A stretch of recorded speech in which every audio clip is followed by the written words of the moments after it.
Diqqat, diqqat, tezkor xabar. O'zbekistonning 6 ta viloyatida qor ko'chish xavfi kuzatilmoqda. O'zgidromet 6 ta viloyatning tog'li hududlarida qor ko'chish xavfi borligini ogohlantiradi. Ma'lum qilinishicha, 31 dekabr 2026 yil 5 yanvar kunlari kutilayotgan yog'ingarchilik hamda havo haroratining o'zgarishlari sababli respublikaning tog'li hududlarida qor ko'chish xavfi e'lon qilinadi.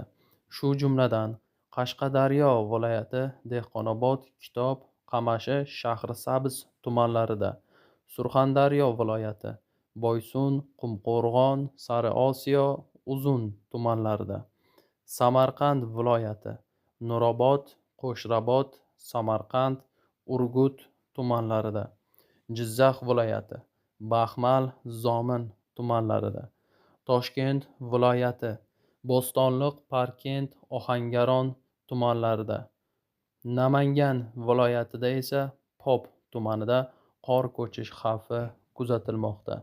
Shu va boshqa xabarlarni tezda bilib olish uchun kanalimizga obuna bo'lishni unutmang. Xayr, salomat bo'ling. Keyingi video